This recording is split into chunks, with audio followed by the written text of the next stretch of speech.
All right, so we're going to really dive deep into thermodynamics.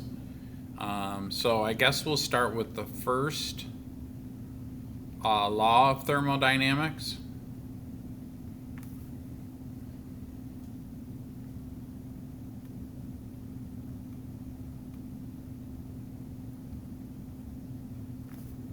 Now, dynamics is a word that we use in physics, but it just means how things change from one thing to the next thing. So in physics, we talk about dynamics a lot, fluid dynamics, thermodynamics, but basically things change, but they don't. So the first law of thermodynamics really relates to this equation right here, where the internal or the change in internal energy, so this represents the change in internal energy,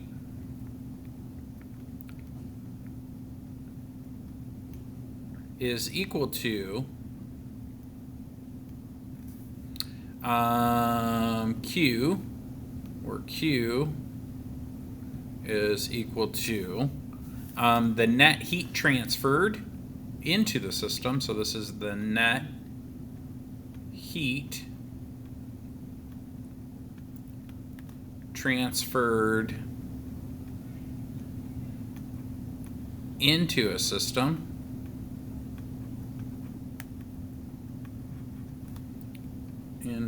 let me get this out of the way.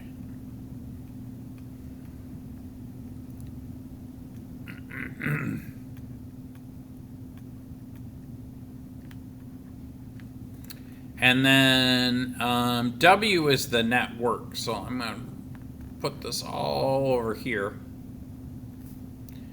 So W is the net work.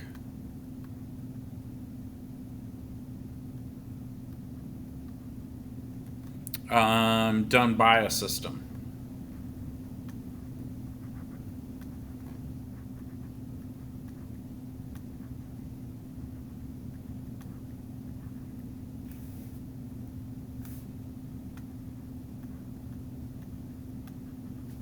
Okay, so think of something like a steam engine. You boil the steam. Well, how do you boil the steam? The steam engine, you add heat to water. That heat energy goes into the water, and then it becomes steam. The steam goes through a turbine, and it has the ability to do work. And that's the best way to describe it. The work that's being done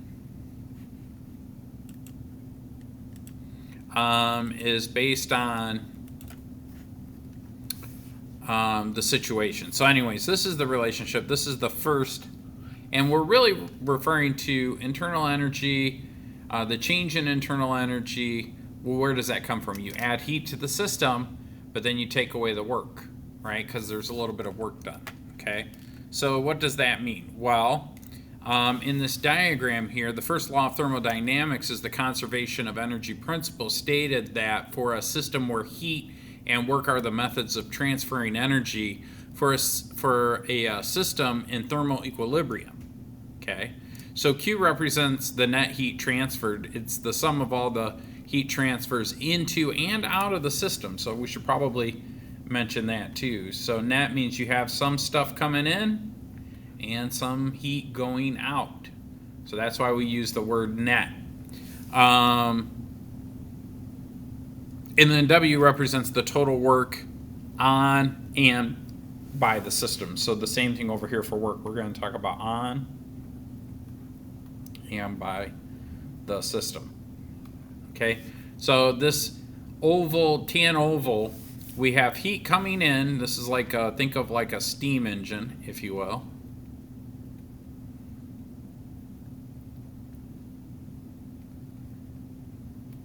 So I have heat coming in to the system, and then as a result, that energy gets used to do work. Now, Q is the net, so I have some heat coming in and I have some heat going out. This is the net Q. And then for work, I have work going out and then work coming in. And we'll talk. And we have to think about all that. And what does that mean? Well, the heat coming in is going to be positive. The work going out, in most cases, the work going out is greater than the work coming in, but you would net that, right? So that's the total net work. That's the internal energy, or the change in internal energy, okay? And we can measure that. So H and Q is the heat transfer in, W is the work, and basically let's try to, let me scroll down here. So another thing I want to point out is that you can actually have a change in internal energy.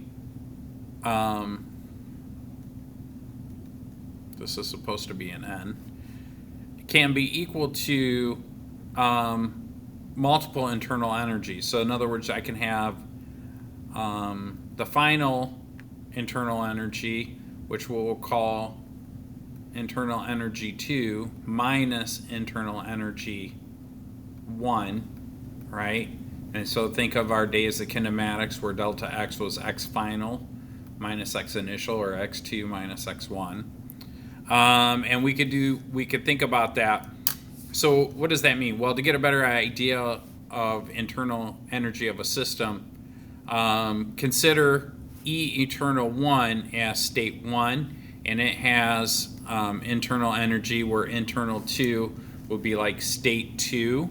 No matter how it got to either state. We don't care how it got there or not, but there's internal 1 and internal 2.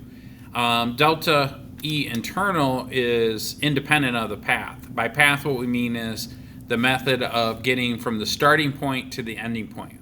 Why is this independence important? Well, remember that this is also equal to Q minus W, or the heat minus the work. And both Q and W depend on the path. But in this particular case, this is an independent path. This path independence means that the internal energy E end is easier to consider than either the heat transfer in or the work done. In other words, this might be a little bit easier to use than this equation, depending on the application. Just like it might be better to use than this one here. Just like we can do some kinematic equations through the conservation of energy as opposed to the kinematic equations. Sometimes it's just easier that way.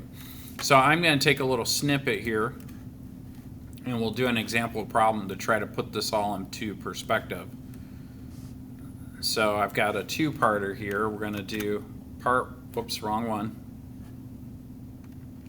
I did that a little too quickly, so now I got to go back here, delete this. There we go. So we'll do part A, which is this stuff, and then we'll do part B. Hold on, I got to copy and paste it.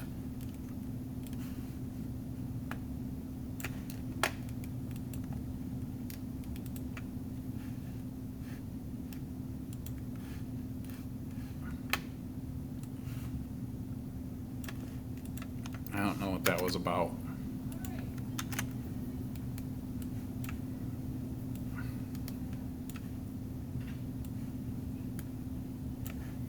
So part A says, suppose there is a heat transfer of 40 joules to a system while the system does 10 joules of work. Later on, the heat transfer of 25 out of the system, and while 4 joules of work is being done on the system. Okay, what is the net internal energy of the system? So I'm going to slide this out of the way so we can focus on this. We'll slide this down here and we'll come back to it in a second. So how do I do part A? Well, this is the easy part, right? We've got this equation that we're going to use. The internal, whoops, I do that every time.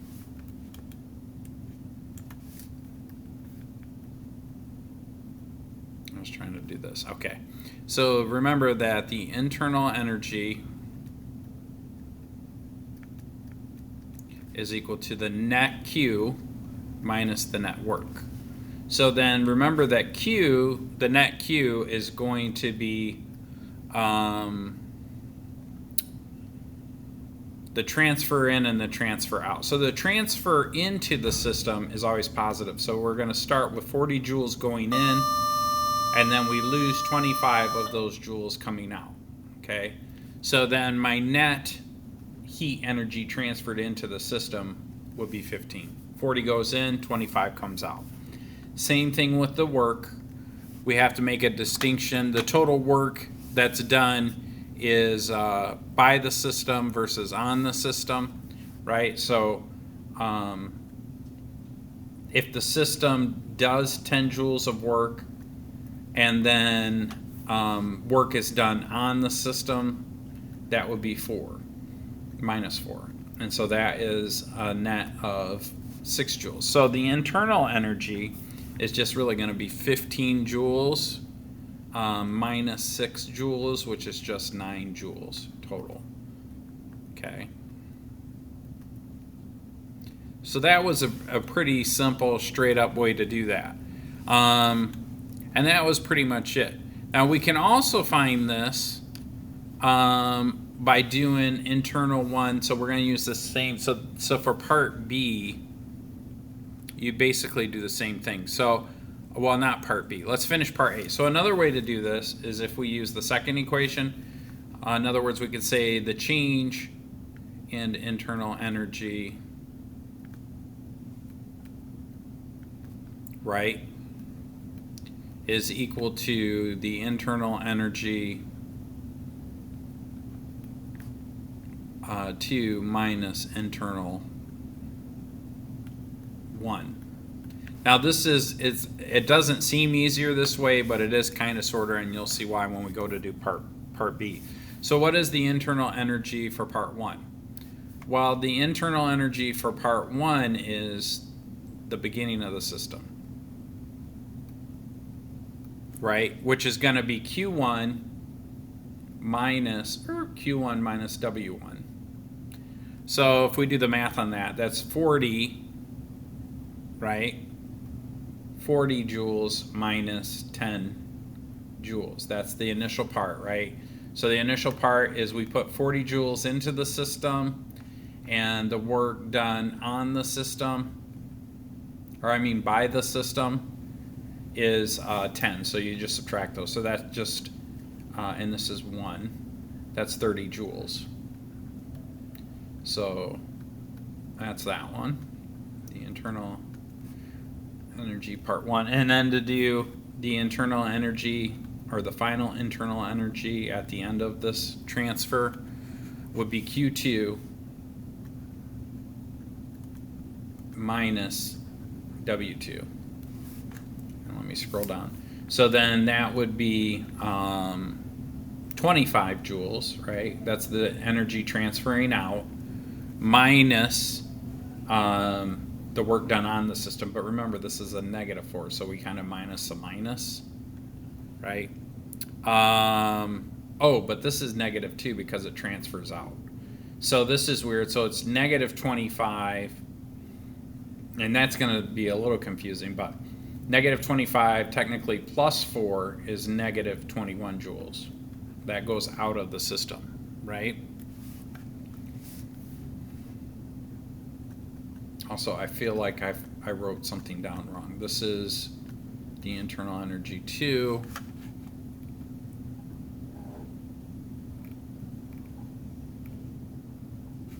We'll see here. Oh, yeah. So then to finish this, I'm sorry, I was correct. You can just add up the internal energy. So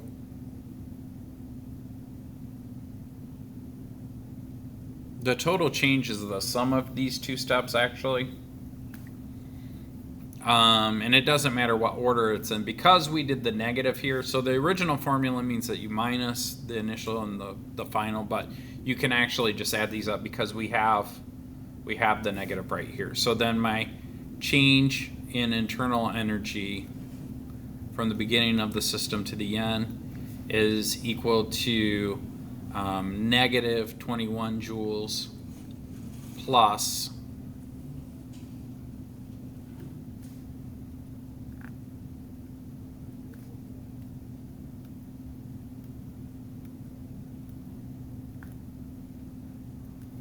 of course this freezes up.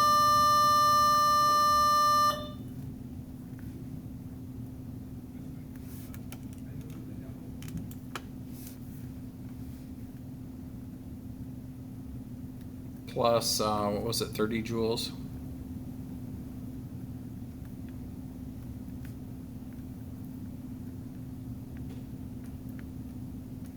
So the change in internal energy is still the same. 30 minus 21 is just 9 joules. So that's how that works. And so what they're saying is we have energy going into the system. The energy is doing some work. There's work on the system. There's work done by the system. How do we track to see what energy is inside the system still? Well, this is the process, okay? Now, for part B, we didn't forget about part B, did we? Part B says, what is the change in internal energy when the total of 150 joules of heat transfer occurs out of the system and 120 or 159 joules of work done on the system? So that one, again, is pretty much the same thing. We could say that the internal energy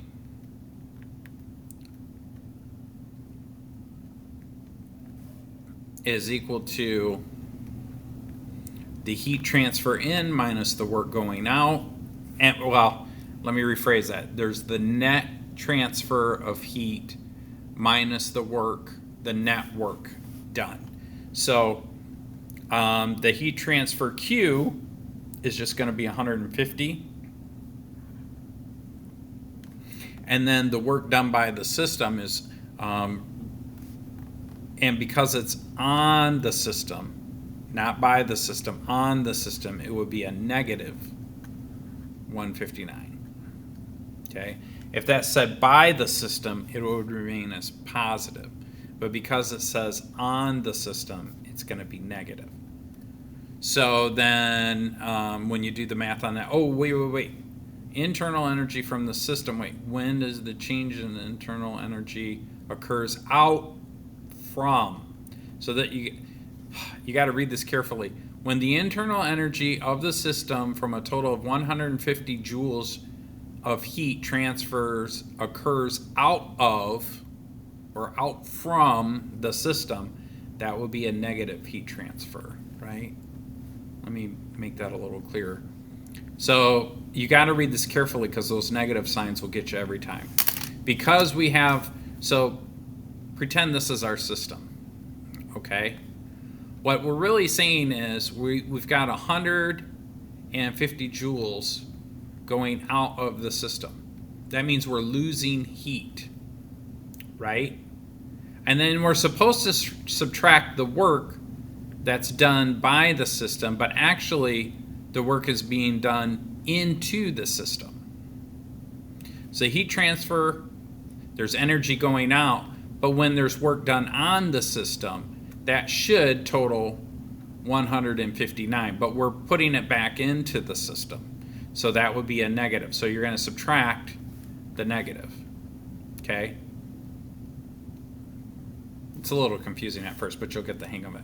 So anyways, what is the net of that? Well, it's still just 9 joules. Now, all three of these scenarios are basically the same if you do the math and look at that. But there are instances where it's easier to use one method as opposed to the other. So why would we consider that for discussion B?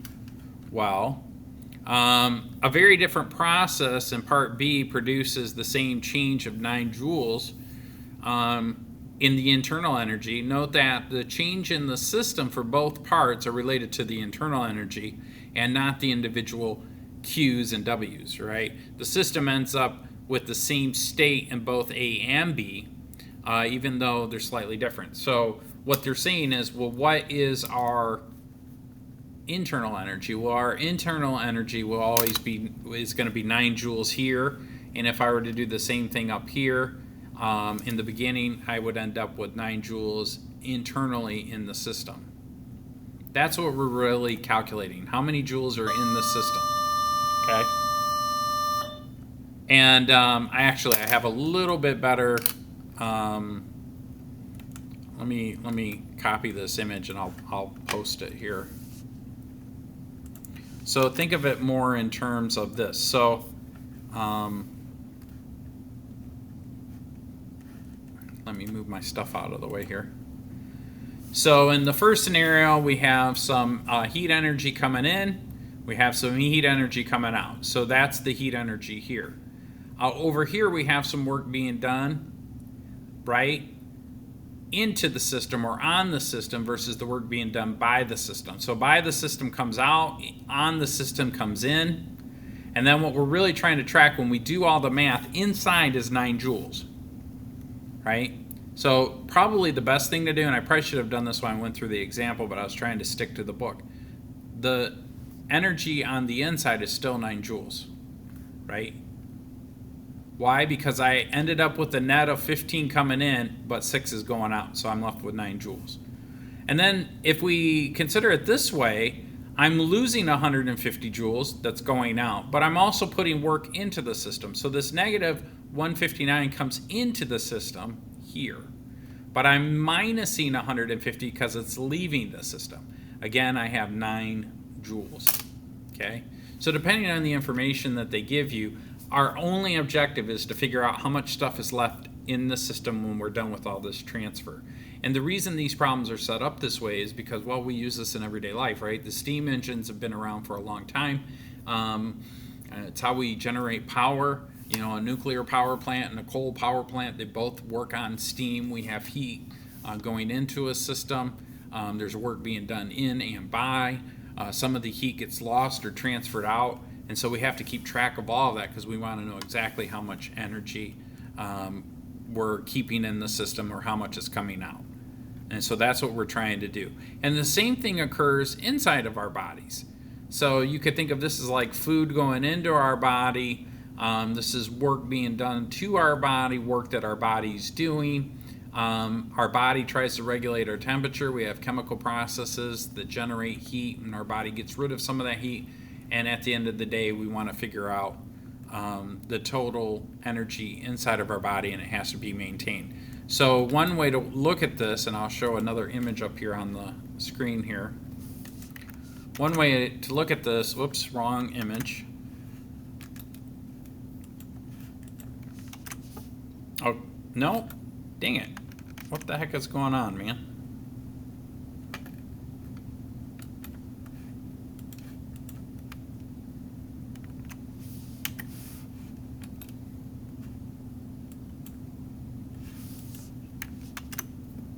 There we go. So this is, and we can calculate these things except we convert things to calories. So right here I have a person where he has food that comes in. We measure that energy in calories. Some stuff goes on. We give off some heat. We do a little work. So our heat that our body gives off, and we generate heat by doing the work. We generate heat internally. That's why we sweat. We're trying to maintain our temperature, but also when we process the food, that gets, those are literally chemical reactions that give off a little bit of heat.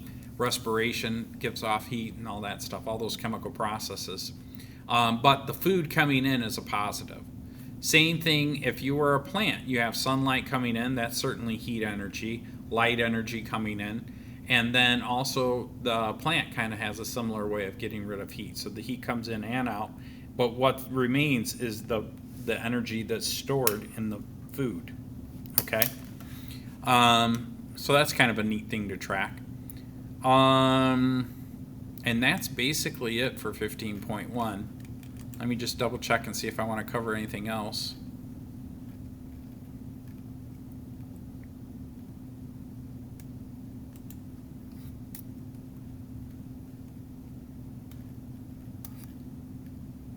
Yeah, so for your homework, just do the 15.1 problems, which are problems 1 through 9. And I'll put the link in Canvas.